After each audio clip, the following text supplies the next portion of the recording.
तो अभी हम बनाएंगे कोकोनट शीरा। तो इसके लिए यहाँ पे आप देख सकते हैं हम लेंगे यहाँ पे एक कोकोनट, आलमंड, कैशूस और इसके साथ में हम ले सकते हैं यहाँ पे जैगरी भी आप ले सकते हैं, आप चाहे तो यहाँ पे शुगर ले सकते हैं। हमने जो जैगरी जो था उसको क्रश करके यहाँ पे रखा है।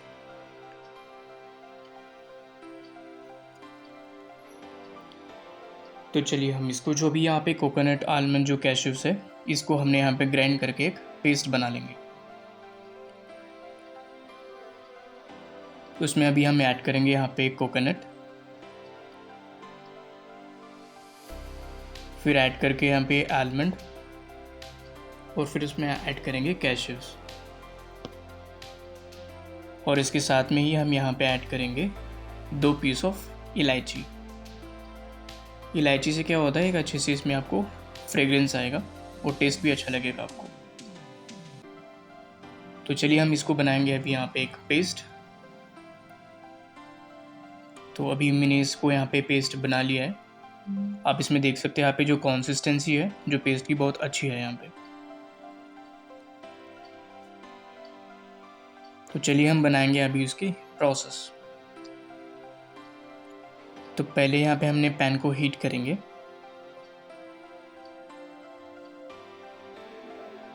और इसके साथ में ही हम यहाँ पे ऐड करेंगे घी।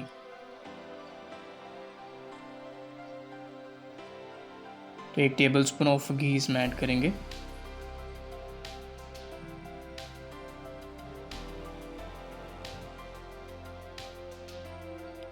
तो जैसे ही यहाँ पे घी गर्म हो चुका है, हमने इसमें ऐड करेंगे यहाँ पे दालचीनी और लौंग।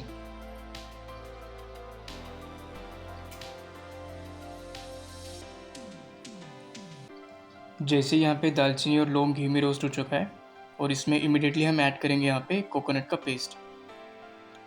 हमने कोकोनट के पेस्ट में थोड़ा सा यहाँ पे वाटर ऐड किया है ताकि जो उसका थिकनेस होता है वो कंसिस्टेंसी बनी रही है। और जैसे ही थोड़ा गर्म हो जाता है, इसमें अभी हम ऐड करेंगे जैगरी। आप चाहे तो यहाँ पे गुड़ ले सकते हैं, नहीं तो आप चाहे तो इसको स्किप करके शुगर भी यहाँ पे ऐड कर सकते हैं।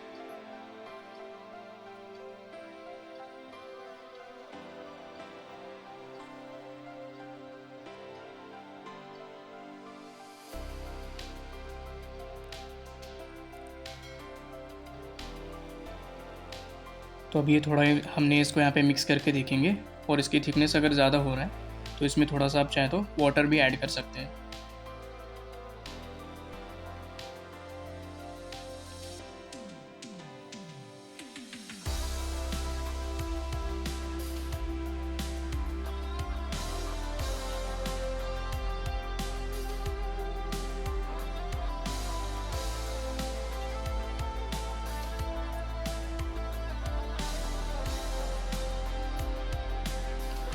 तो यहाँ पे देख सकते हैं इसमें थोड़ा थिकनेस ज़्यादा हमें लग रहा है, तो हम इसमें थोड़ा सा ऐड करेंगे यहाँ पे वाटर।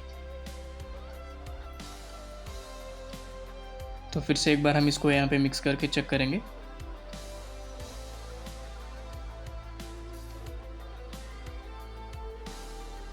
तो यहाँ पे जो शीरा होता है इसमें ज़्यादा आपको थिकनेस भी नहीं रहना चाहिए और ज़्यादा इसमें पतला भी नहीं रहना चाहिए।